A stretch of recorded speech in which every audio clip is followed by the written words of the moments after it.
Hey everyone, Trigonite here, and back with another YouTube video for part 3 and the final episode of the series for exotic armor reviews across the 3 races in Destiny. So I already did the Warlock, just got done doing the Hunter, and now I'm about to do the Titan.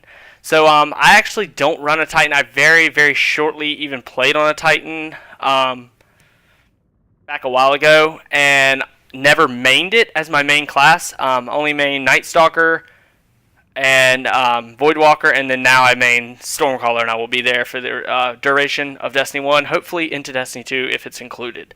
And so I just thought, well, why not? I actually don't even have a Titan anymore, so I'm going to use Bungie.net's armor screen or whatever online using window capture to discuss it and thoroughly go through it, give you my opinion. So bear with me there, as I won't seem as knowledgeable as I did on the previous 2 videos for Warlock or Hunter. But let's jump into it and attack it rather quickly. Alright guys, so jumping in, the Crest of Alpalubi is the same as it was for the Hunter in the last video. It's just faster as armor. You drop 1 extra orb and you can be revived and revive others faster. Very useful in trials, very useful in elimination. But only useful in Crucible game types where you can actually revive, such as Elimination, Trials of Osiris, which is Elimination, and Skirmish. As well as Crimson Devils, the 1 or 2 times that was offered. Next is Armamentarium. It's a very preferred exotic armor piece for the Titan, as it gives an additional melee or additional grenade charge. So you have a second lightning grenade or a second fusion grenade if you run that on a Sunbreaker.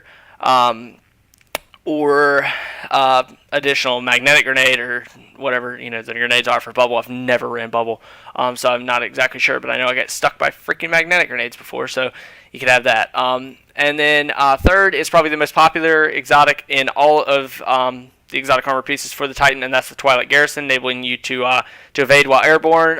It's also paired with the ability to Titan skate in the Titan subclass. So yeah, there's a million videos out there on how to Titan skate. If you're that unfamiliar with Destiny, you do not exactly know what Titan skating is or how to do it, you can watch one of those videos. I won't be having one just because I don't even have a Titan anymore, so I would have to go on Rue's account to even do it, and I just don't find it worth the time, as there's other people who have made perfect videos on it out there. So one I prefer, Cerridus, Cerridus, makes a amazing video on how to Titan skate, and he runs Titan very well. Anyways, guys, but yeah, that's pretty much all there is to Twilight Garrison. It's very effective in PvP, but it could also be paired to be effective in PvE as well. Alright, moving on to the gauntlets, we have the ACD/Sierra feedback fence. Taking damage from a melee attack deals damage in an area around you. This is actually not too bad, as if you if someone melees you, they're going to actually get damaged from meleeing you. So you can actually pair that with, if you shoot somebody once and then you melee them and they melee you, there's a good chance they'll actually die from it, because that'll be the one thing that finishes them off. Definitely a 2-shot melee, and then them meleeing you will for sure kill them, but 1 shot could possibly do it. So it's not too bad if you like to get up close and personal with the Warlock or with the Titan. Definitely consider it, but I don't believe it's a top tier exotic, but it's definitely a solid one. Next is Immolation Fists, grants Explosive Pyre. I believe that is for the Sunbreaker class, obviously. And I'm honestly not even gonna joke. I don't know what it is. I'm sorry. I'm not exactly sure what that is. Either Peter or Rue could tell you, but I have not run Sunbreaker ever, so I'm not exactly sure what it is. Yeah, it's part, I believe, of the. I believe it's the melee. Actually, I believe it's the melee ability for the Sunbreaker. That's like a solar melee. But anyways, guys, even if no matter what it is, it's probably not that great. Just like Landfall for the Stormcaller, I'm guessing that's why it's like the melee ability for the well, Landfall's not melee ability, but it's a similar aspect as the granting Landfall or whatever. So it's just like Graviton Forfeit grants Shade Step. It grants something in the class without having to unlock it, so you can select something else on that skill tree row. But it's not top tier exotic, to say the least. So I wouldn't worry about it too much. Next is no backup plan. Shotgun kills trigger Force Barrier, and Force Barrier's duration is increased. This was extremely annoying to play against when if you play against somebody that knows how to run a defender bubble, that it can be just unbelievably annoying to run that. And the force barrier is annoying to play against, especially with somebody rushing you with a shotgun and having it. So just honestly, if you play that method, I already hate you. But yeah, it can be effective if you want to play scummy. Kind of similar to the triple fusion grenades I talked about in the Warlocks video. Moving on to second to last is the Rune Wings. Heavy ammo drops more often and contains ammo in each shot. It's 100% PvE oriented. So don't try running it in the PvP, as it's going to be completely stupid. It's not going to work. PvE, though, it's going to be extremely useful in strikes and raids to help out use heavy weapons to just blast away those bosses. And then we got Thagamizers, which is, I believe it was a year 3 exotic armor piece that's became extremely popular. And it grants Amplify, getting an additional melee charge. So, yeah, it's solid. I don't know if I'd pair it with a top tier exotic, but it's close. It's up there. As I believe it can be useful in PvP or PvE, but especially in PvP. Alright, next we're going to the helmets and an insurmountable skull fort. Never even heard of it, but it does the basic gain an additional melee charge. So not terrible.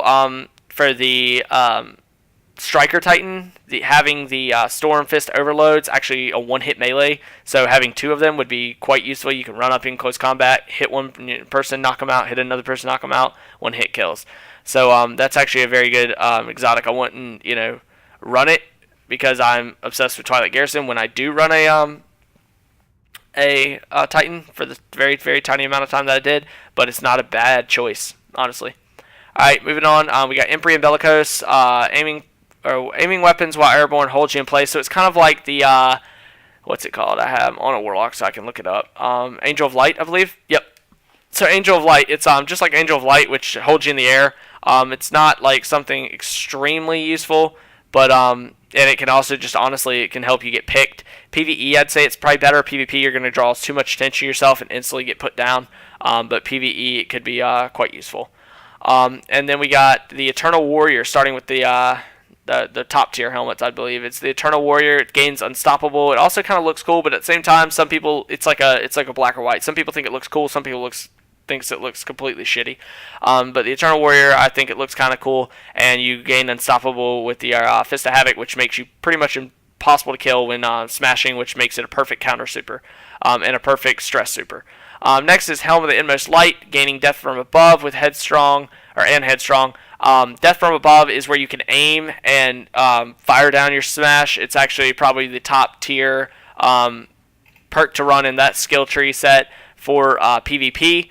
But it can also be very, very effective in PvE, as you can aim it down at a whole swarm of enemies and really do some damage in PvE. So it's actually a very good exotic helmet. I would consider running it myself.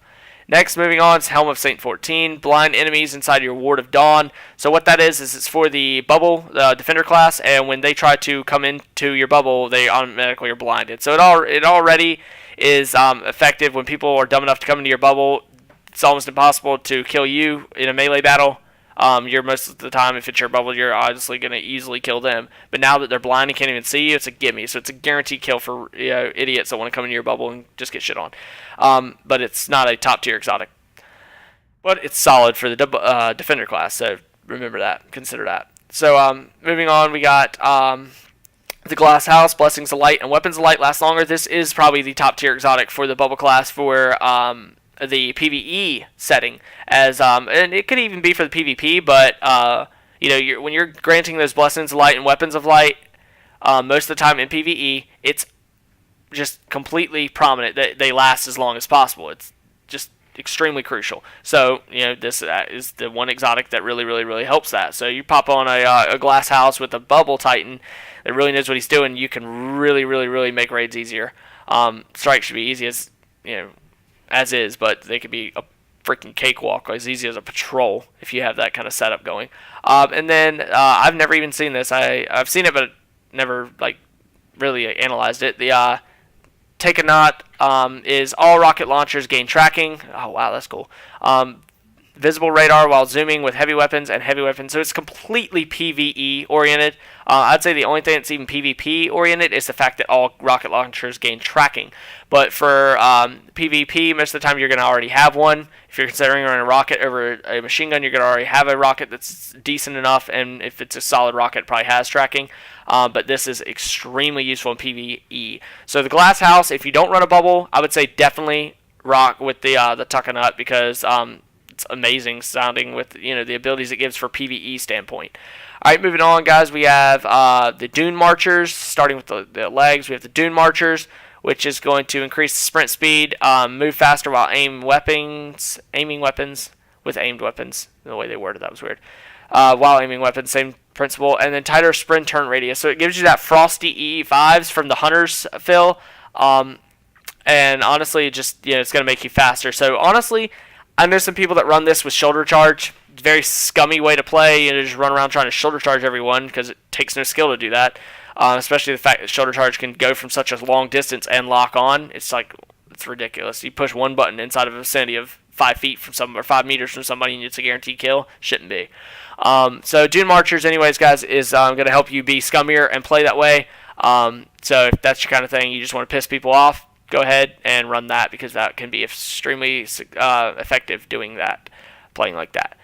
Next is the MK44 stand-asides. We have increased the duration of shoulder charge and tighter turn radius while sprinting. People also pair this together with shoulder charge, obviously, because it increases the duration of shoulder charge. Nothing is worse, I assume. I don't, I wasn't a big advocate of shoulder charge and ran like that. But whenever I actually get some luck to come my side and somebody shoulder charges and they come and fall just short of me, it always makes me think like, wow, sucks for you, bud. And this is something that could probably help, eliminate that from happening if you were the Titan trying to shoulder charge, because you would have a longer duration, therefore it would last longer and you wouldn't have to worry about it running out and you trying to shoulder charge and falling short.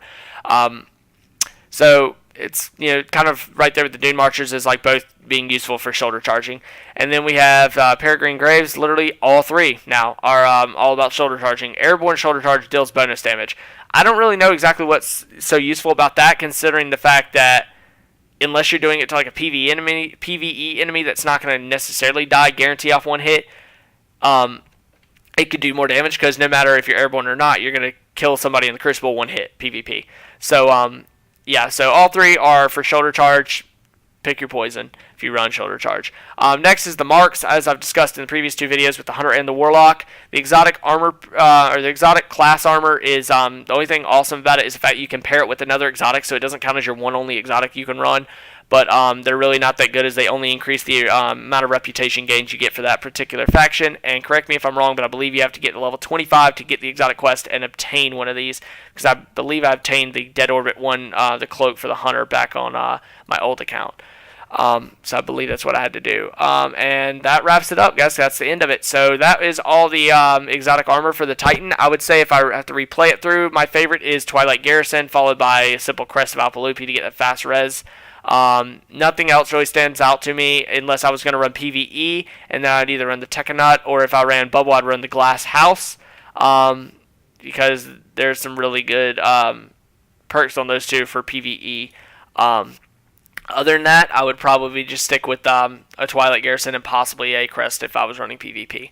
Alright guys, well thank you for watching, and that wraps up the entire series, as well as this video for the Titan. As always, thank you for watching. Please like, share, and subscribe, and I'll catch you in the next series, in the next video.